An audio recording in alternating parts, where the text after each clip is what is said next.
안녕하세요. 한 시간입니다. 안녕하세요, 한 시간입니다. 좀 어색한데. 황 대표님. 네. 저 그 헌터님하고 맨날 촬영하다가 네네네. 황 대표님 내려오셔가지고 네. 저 촬영한 데에서 저 좀 약간 설레요. 밑에 네. 설렙니다. 무엇이든 물어보시게라는 코너거든요. 네. 이게 막간에 코너 속에 코너에 들어가는 이 약간 좀 알짜 메인 코너입니다. 네. 자, 이게 좀 약간 리듬감 있게 가지고 알겠습니다. 알려드릴게요. 네. 제가 무엇이든 하면 물어보시게? 라고 해주셔야 돼요. 아시겠죠? 네. 갑니다. 자, 무엇이든 물어보시게?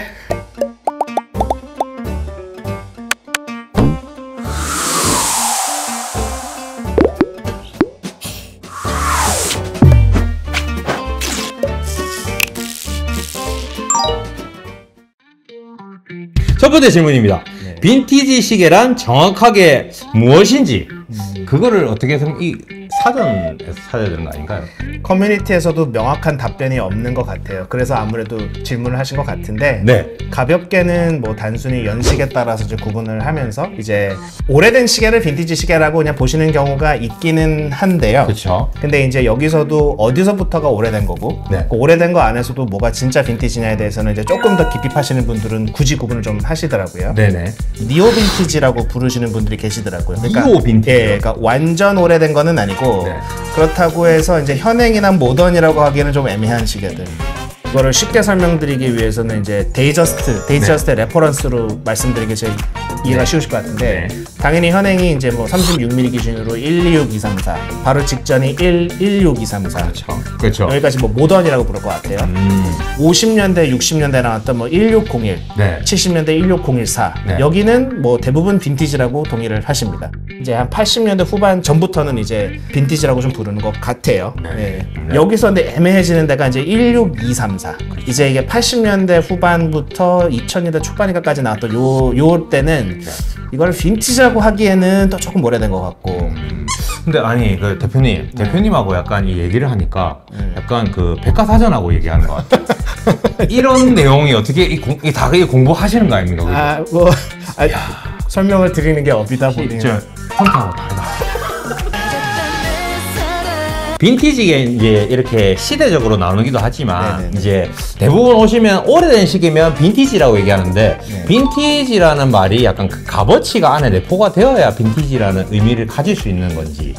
저도 이게 제일 조심스러운 표현이긴 한데 네네네. 예전에 플리마켓에서 좀 오래된 시계들을 많이 깔아놓고 한번 이제 참여를 했을 때 네네. 방문하시면 이거 빈티지 시계인가요? 여쭤보시면 솔직히 그때는 제가 좀 금액대를 저렴한 걸 갖고 나갔기 때문에 네. 제 마음속으로도 얘네들을 빈티지 시계라고 부르기에는 솔직히 조금 조심스러웠어요. 그래서 저는 그냥 뭐 옛날 시계들입니다. 좀 연식이 된 시계 이렇게 말씀드리긴 했는데 네. 결론은 우리가 빈티지 시계라고 부르는 혹은 경매 시장들에서 네. 정말 이제 그 가치를 인정받는 시계들과 그나마 좀 유사성이 있는 거라면 네. 정말 좀 진정한 빈티지가 같고 솔직히 연식이 좀 오래되긴 했는데 너무 대량 생산되고 솔직히 품질이 그렇게 좋지 않게 평판이 있는 애들까지 빈티지라고 부를 수 있냐고 하면 저는 그거에 대해서 조금 의문이긴 해요. 네. 그거는 뭐 개인이 판단할 수도 있겠지만 그쵸. 예, 그럴 예, 수도 예, 있다. 예. 뭐 빈티지 시계의 매력은 무엇일까요? 예. 따단. 우선 감성인 것 같아요. 우선은 감성. 조금 소박한 어떻게 보면 약간 좀 담백한 매력이 있는 이제 그 빈티지 시계들의 감성이 있고 네. 솔직히 이건 꼭 시계뿐만이 아니라 뭐 옷이나 차에서도 좀 나오는 것 같아요. 그렇죠. 또 이제 여기서 이제 그 감성과 같이 연관되는 게 언제나 이제 스타일인데 네. 이제 요즘은 없는 스타일을 좀 선호하시는 분들이 있죠. 예를 들자면 뭐 롤렉스로 다시 예시 들어가서 예전에는 스톤이나 심지어 우드로 다이얼이 나왔던 네. 뭐 데이트 저스트나 데이데이트 같은 게 있었잖아요. 네. 요즘은 그런 제품들이 없고 그렇죠. 그러니까 그런 매력과 스타일을 좋아하시는 분들이 좀 빈티지 매력을 느끼는 경우가 좀 종종 있고 그 다음에 조금 더 실리적으로 들어갈 텐데 네. 무조건 이제 이것은 가격 이제 모든 빈티지가 다 싸다라고 말씀드리는 건 조심해서 그건 좀 나중에 다시 설명드리겠는데 우선은 기본적으로는 그래도 빈티지 시계가 현행보다는 저렴한 건 사실인 것 같아요. 평균적으로 봤을 때 예를 들자면 16014로 돌아갔을 때 지금 평균 시세가 이제 뭐 달러로는 5,000달러 정도 하더라고요. 근데 이게 5,000달러의 가격이 어떻게 형성된다를 한번 생각해 보면 70년대 후반에 이 시계가 백화점에서 만약에 판매됐을 때는 그때 미국에서도 1,100달러에 판매가 됐더라고요. 5배. 그쵸. 근데 물론 이제 시간이 50년이 지나면서 1,000불대가 이제 5,000불이 된 건데 네. 이 올라간 이유를 생각해보면 지금 현행 데이저스트는 10,000불 정도 하죠. 그러니까 그 가격이 올라가는 거에 대해서 빈티지가 어떻게 보면 현행의 대체재의 대체재, 이제 신형이 비싸지는 거에 대한 빈티지 가격도 좀 올라가는 경우가 있지만 그래도 절대로 완벽한 대체재가 아니니 구형 같은 경우에는 현행과 동일한 금액의 거래가 될 수는 없다라는 게 제 생각에는 시장의 가격을 이제 형성시키는 것 같고요. 그래서 기본적으로는 좀 가격이 저렴하다. 여기 좀 더 나가면 이제 두 번째의 조금 실리적인 요소는 희소성. 아무래도 빈티지라고 부르면 단종된 지도 오래됐고 또 요즘보다 과거가 확실히 시계 생산량이 없었으니까요. 네. 한때는 까르띠에 탱크가 1년에 100개도 안 만들었던 적이 있다고 하더라고요. 뭐 리차드 밀이에요? 100개도 안 만들어요? 와, 네, 진짜. 그랬던 시절이 있었는데 네네. 지금은 뭐 말할 필요도 없이 많이 만드니까 네. 이제 그런 이제 옛날에 단종된 거나 희소성이 있는 물건들을 찾는다는 맛이 또 약간 빈티지 시장이 좀 있는 것 같고 또 마지막은 이거는 좀 실리적이라고 할 수 있는지 모르겠지만 이제 이게 좀 정말 이제 좋아하시는 분들 말씀인데 이런 얘기를 하시더라고요. 그 뭐냐면 트루비용이라는 시계를 봤을 때 지금도 만들기 어려운지만 1980년대를 비교하면 토제 기술, 뭐 가공 기술 당연히 달랐겠죠. 그렇죠. 그런데 그때도 트루비용을 만들어냈다. 혹은 그 더 전에 오드만 피게가 가장 얇은 트루비용 손목시계를 만들었다. 그러면 그때는 얼마나 어려웠을까. 그렇죠. 그럼에도 불구하고 정말 좋은 시계를 만들어보고자 연구하고 장인 정신을 쏟아넣었다라는 그 노력에 대한 가치를 그때는 정말 힘든데 이걸 했구나라는 거를 좀 주시는 분들도 계시는 것 같아요. 그래서 그런 거기서 오는 스토리가 어떻게 보면 현행들도 대단한 건 많지만 네. 동일한 기준으로 봤을 때 현행보다는 아무래도 빈티지에 대해서 조금 더 약간 인정을 해주는. 그 할매탕, 감자탕 이런 거 원조 막 그쵸. 따잖아요. 예, 맞아요. 내가 맞아요. 트루비용의 원조다 이랬다면 맞아요. 예. 그렇죠. 그 그렇죠. 원조라는 거는 제 생각에는 말씀하신 감자탕처럼 네. 빈티지계도 분명히 좀 있는 것 같고요. 네네. 이 모든 요소들이 다 모든 빈티지냐 그렇지는 않죠. 그렇죠. 하지만 가끔 이 모든 가치를 다 담은 애들이 나타나기는 해요. 그럴 때 이제 가격이 폭발적으로 늘어나는 거. 그래서 아까 제가 말씀드린 대로 빈티지 시계가 무조건 신형보다 싼가요라고 하면 통상적으로는 그렇지만 그렇지 않을 수도 있다라고 말씀드렸던 게 이런 건데 네. 그 역대 가장 비싸게 거래가 된 경매 시계 상위 20개를 뽑으면 이 중에서 14개가 1930년대에서 70년대 나왔어요. 와. 그러니까 그만큼 옛날 것들에 대해서는 만약에 말씀드린 대로 희소성과 뭐 감성, 그다음에 그 당시 힘들었던 기술력에 대한 어떤 그 내공과 스토리가 다 같이 들어간다고 하면 얘네들이 이제 수십억, 수백억 대의 경매 낙찰되는 시계들인 것 같아요. 빈티지 시계를 구매할 때 고려해야 하는 점이라면 무엇이 있을까요? 솔직히 모든 중고 시계랑 저는 동일하다고 생각합니다. 뭐냐면 시계를 믿고 산다기보다는 판매자를 믿고 사라. 이제 이거는 저는 중고는 다 동일하다고 생각하는데요. 네. 단 빈티지와 이제 모던의 하나 차이가 있다면 네. 빈티지 시계를 판매하시는 분들은 판매가에 스토리에 대한 가치의 비중을 훨씬 많이 두시는 것 같아요. 희소성과 그 스토리. 문제는 이런 거는 숫자로 검색할 수 있는 게 아니고 내가 직접 유튜브라던가 뭐 글로 읽으면서 공부를 하셔야 되는 부분이기 때문에 네. 구매자께서 이런 가치에 대해서 충분히 공부를 하지 않으실 경우 네. 내가 과연 이 금액을 내는 이유가 네. 얼만큼이 뭐에 해당되는지에 대해서 파악이 안 되실 수도 있어요. 그렇죠. 사기를 치려고 하지는 않으실 수 있겠지만 약간 모르는 만큼 그 이상을 그냥 주고 사실 수도 있게 되는 거거든요. 그렇죠. 그래서 그런 부분들이 저는 조금 조심스러워야 될 것 같고 뭐 또 하나 팁 같은 게 있다면 저는 그런 거죠. 오히려 연식이 굉장히 오래된 시계인데 그래서 50년 된 시계인데 70년 된 서브마리나 이런데 너무 판이 깨끗하다면 뭔가 좀 수상하지 않겠냐라는 거죠. 이거를 정말 금고에 그대로 보관했다는. 네. 그래서 여기서 또 재밌는 게 빈티지 시장에서 되게 좋아하는 단어 중 하나가 트로피칼 다이얼. 트로피칼 다이얼. 들어보실 수도 있는데 네. 이게 보통 검판, 예를 들면 서브마리너 같은 시계들 검판으로 나왔는데 네. 이제 세월의 흔적, 시간이 지나면서 그 색이 변색이 되는 거죠. 40년 된 데이저스트 그 인덱스 끝에 달려있는 야광이 아주 그냥 저기 눈처럼 하얗다? 네. 이상하죠. 네. 의심해봐야 될 것 같아요.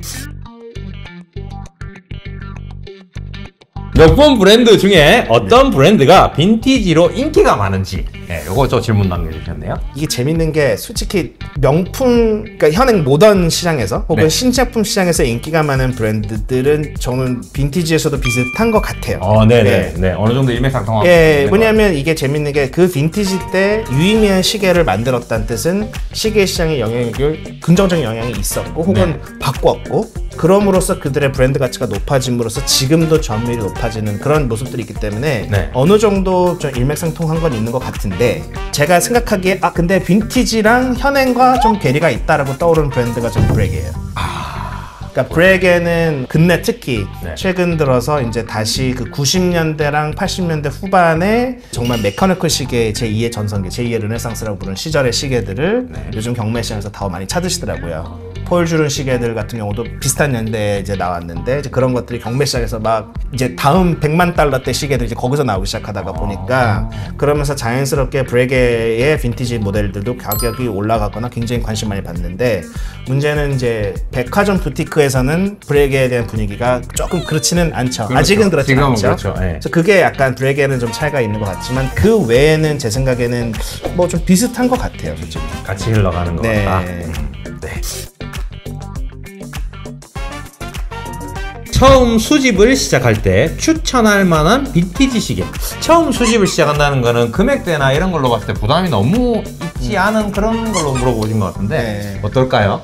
뭐 이거는 이제 금액을 어디로 잡냐에 따라서 이게 다른 것 같은데 저는 이제 금액에 대해서 말씀드리기 전에는 이것도 마찬가지로 저는 모든 시계에 대해서 동일하게 생각한 게 만약에 구매자께서 내가 정말 이거를 꼭 사고 싶다라고 확실한 그게 없으시다면 우선은 유동성을 찾아가시는 게 안전하다라고. 그래도 물건이 좀 있고. 그쵸. 물건도 있고 가격에 대한 괴리도 좀 적고 그리고 내가 사고 나서 알고 보니 생각보다 마음에 안 들거나 안 찬다 해도 큰 손해 없이 다시 이제 현금화를 하고 다음 시계로 갈 수가 있으신데 너무 시작부터 매니악하게 파실 경우에는 물론 본인이 정말 그거를 공부하고 정말 이거 아니면 안 되겠다 싶으면 저는 그건 꼭 진행하시라고 용기를 내고 하고 말씀드리겠지만 그렇지 않은 경우에는 우선 유동성을 찾아가시는 게 좋을 것 같고 금액대로 좀 설명을 드리자면 우선 100만 원 이하라면 저는 절대적으로 세이코죠. 너무 좋은 것 같고 그 다음에 이제 만약에 조금 더 한 150만 원에서 200만 원대로 올라간다면 그랜드 세이코. 200만 원대 그랜드 세이코 정말 미쳤어요. 바늘 같은 거 보면 정말 이렇게 만들 수가 있었나 싶고 또 요즘 그랜드 세이코는 전부 다 위에 그랜드 세이코가 써있는데 옛날 거는 세이코하고 밑에 그랜드 세이코 써있거든요. 또 그 다이얼에 이제는 만날 수 없는 그 다이얼의 차이 같은 것도 되게 좀 전 말씀드린 짜릿한 좋다. 300만 원대로 올라간다면 이제 까르띠에 탱크. 까르띠에 탱크가 요즘 너무 핫하고 정말 3년 전에는 제가 200만 원대로 드릴 수가 있었던 기억이 나요. 근데 지금은 제가 아무리 못해도 205만 원, 300초만 원 받아야 저도 남을 수가 먹을 수 그런 보니까 굉장히 핫하고 이제 그 위로도 올라간다 그러면 요서부터는 조금씩 좀 옵션이 많아지기는 하는데 뭐 그 사이에도 이런 것도 있죠. 좀 재밌는 것들 뭐 예벌로 꿀뚜루의 메모복스 또 거의 초창기 알람 시계 이런 것들도 중간중간 뭐 200에서 300만 원대로 좀 옵션들이 다양하고요. 500만 원 이상대 같은 부분은 이제 당연히 거기서부터 이제 슬슬 롤렉스가 나타나기 시작합니다. 그렇군요. 물론 이제 롤렉스도 만약에 이제 오토매틱이 아닌 오이스터 프리시전이라고 하는 시계도 있어요. 거기는 300 후반부터 400대도 충분히 매물이 많습니다. 수동 와인딩이고 누가 봐도 롤렉스고 오이스터 케이스 있고 브레이슬렛도 있는데 이제 아무쪼록 거기는 조금 저가형이라서 이제 뭐 3,400대로 가능하고 근데 500만 원대부터는 이제 플루티드 베젤의 주빌리 브레이슬렛 데이저스트가 가능해집니다. 저도 린넨 다이얼의 79년식을 600 주고 산 게 하나 있어요. 정말 잘 쓰고 있고 저는 이제 올제치로 이제 어떻게 힘들게 찾았는데 아무튼 뭐 너무나도 만족스러운 시계죠. 정말 매일매일 차고 있고 그렇게 해도 가능합니다.